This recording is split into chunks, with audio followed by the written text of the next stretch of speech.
கடந்து வந்த விஷயமாக இருந்தாலும் நமக்கு அது ஒர்க் அவுட் ஆயிருக்கும். அது ஒரு மந்திரமாக இருக்கட்டும், சில ப்ரொசீஜராக இருக்கட்டும், அது நம்ம இதை செய்யும் போது அதோட சக்சஸ் நம்ம கண் கூட பார்த்திருப்போம். அது இல்லாம நம்ம சொல்லி சில பேரோட லைஃப் மாறினதை நம்ம பார்த்திருப்போம். அது பார்க்கும்போது அதை தீர்க்கமா ஓகே இது ஒர்க் அவுட் ஆகுதுன்னு தெரிஞ்சதுக்கு அப்புறம் ஓகே இது நம்ம ஸ்டூடெண்ட்க்கு நம்ம சொல்லலாமே. அது ஒரு காம்போவா என்ற பேர்ல ஜோதிடம் வகுப்பு வரவங்க நிறைய பேருக்கு எல்லாருக்குமே ஆன்மீக உணர்வு இருக்கிறவங்க தான் ஜோதிடம் தொட முடியும். அப்ப ஜோதிடமாக வரும்போது, ஜோதிட மாணவர்கள் வரும்போது அவங்களுக்கு நம்ம சொல்ற விஷயம் ரீச் ஆகும், புரியும், அதோட ஆழம் புரியும்.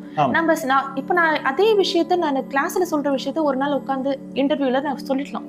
ஒரு வீடியோல இல்ல, ஒரு 10 வீடியோல நான் சொல்லிடலாம். ஆனா அது எல்லாருக்கும் ரீச் ஆகுறதுன்றது ஒரு சிலருக்கு அதை கேலி செய்பவர்களும் இருப்பாங்க. ட்ரோல் பண்றது கூட பிரச்சனை கிடையாது. அது இவங்களுக்கு என்ன தெரியும், இவங்களுக்கு என்ன வயசாச்சு, என்ன அனுபவம் பெற்றிருப்பாங்க அப்படின்னு சொல்லிட்டு வயதில் மூத்தவங்களோ சின்னவங்களோ யாரா இருந்தாலும் நம்மள குறை சொல்றவங்களும் இருப்பாங்க. நம்ம சொல்றதோட வீரியமே அவங்களுக்கு புரியாது. அதாவது நம்ம இவ்வளவு பவர்ஃபுல்லான ஒரு விஷயம் நம்ம கொடுக்குறோம். ஆனா அதை அவங்க இழிவுபடுத்துறத பார்த்துக்கிட்டு நம்ம சும்மா இருக்க முடியாது.